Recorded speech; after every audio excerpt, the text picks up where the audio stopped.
Chapter 13. Act 1. The royal wards, the palace kids, the publicity runts. My 5 fellow adoptees and I had garnered several collective nicknames over the years. The most fitting name for us now, though, as we waited together in the evening lounge, would be Sedentary 6. Inwardly, we were all wired with nervous anticipation about tonight's promised announcement, but we were determined to play it cool. We buried our apprehension in our familiar evening routine of being alone together. That meant lounging around the room, each absorbed in our own little world. In the armchair closest to the door, Jadith was embroiled in a mental conversation through her link. I couldn't hear the words, but from her eye rolls and snorts of laughter, I assumed she was catching up on the latest gossip. Jadith had an amazing social memory. I could barely remember the names of all my schoolmates, but Jadith seemed to know the backstory and motives of every person in the kingdom. In the armchair next to hers, her brother Marcus sat tracing his fingers around his holoscreen. He was probably sketching blueprints for his next prototype. Marcus was constantly brainstorming and inventing impressive little devices. Last year, he'd won an award for his ocypticam, which translated nerve impulses in the visual cortex into digitized images.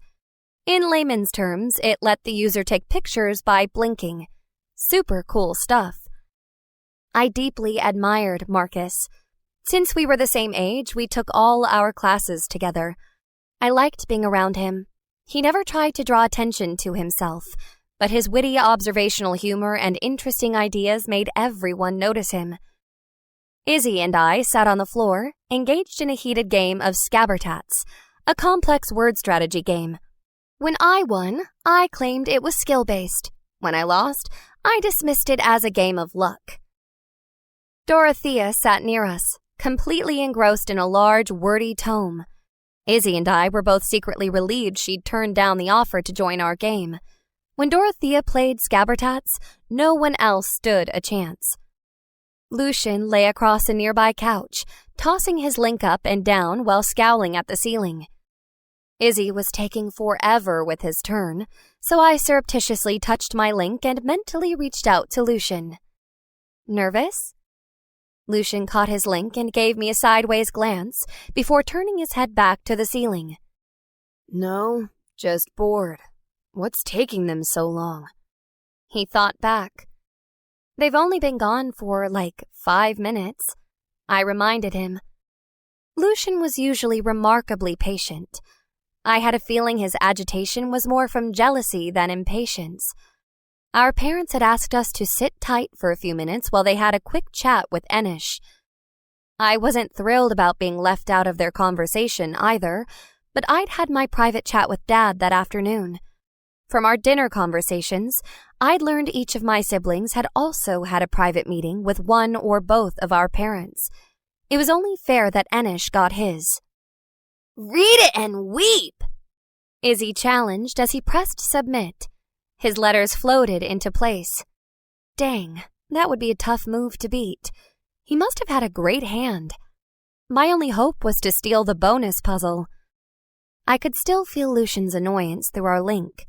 He could use a distraction. Hey, I called to him mentally. Help me think of an anagram for a pair of organs that describes their function. You need help beating a 12-year-old? Lucian teased, tossing his link again. As if you don't ask me to help you cheat every time you play Dorothea, I thought, making sure not to roll my eyes. I didn't want Izzy to know I was using my link during our game. Kidneys. Dine sky, lungs, slung? Lucian suggested unhelpfully. Eyes. The eyes! They see! I yelled out.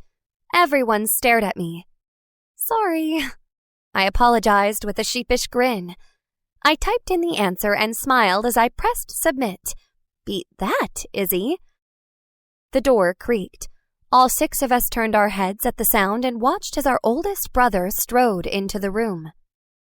Lucian sat up, raised his arms in mock obeisance, and in a theatrically deep voice proclaimed, Behold the mighty Anishkawandash, the only begotten of the parents, the firstborn of all creation, the Prince of Life. At last he deigns to grace us lowly creatures with his venerated presence. Jadith snickered at Lucian's pronouncement. Anish quirked a playful eyebrow. Hello there, Lucian, bearer of light, son of the morning, and apparent brandisher of titles. Why are we talking like the herald after he discovered the thesaurus? What does begotten mean? Izzy interrupted. I glared at Lucian for bringing this awkwardness upon us. Well, you see... Dorothea didn't even bother glancing up from her book as she scientifically explained. It means Anish is a direct product of copulate... It means I'm the only biological child, Anish interjected, ruffling Isidore's curly hair with an affectionate hand. But families are made of much more than a bit of genetic material. The door opened once more. A calming peace filled the room as our parents joined the gathering. We all quickly pocketed our links and flicked off our holoscreens. I rose from the floor to take my place next to Lucian on the couch. Izzy hurried over to sit with Anish. Thank you for your patience, Mom said as she settled into her seat. We appreciate you making time in your busy schedules to be here tonight. Before beginning tonight's council, we'd like to stress the importance of unity, understanding, and compassionate collaboration, Dad added, taking his seat next to Mom. All 7 of you are determined, passionate individuals. While we encourage open discussion and sharing opposing opinions, all must be done in a spirit of loving support. We get it, Dad, Jadith said, rolling her eyes. No fighting. Or else, Izzy added enthusiastically. Or else, indeed. Mom repeated with mock solemnity. With that settled, let's move on to the main event. Her gaze swept across the room, making eye contact with each of us. You've all been excelling in your studies, she said with a beaming smile. Your father and I have been discussing your progress and your potential futures. We've decided it's time to move forward with your training. It's time to plan your inheritance test, Dad finished. Yes! Izzy fist-pumped the air as he shouted for joy. Dorothea's face split into the first full grin I'd ever seen on her. Marcus smiled as he nudged his sister and murmured, Told you so. I turned to Lucian to share a look of excitement, but his face was resolutely blank. My smile wilted.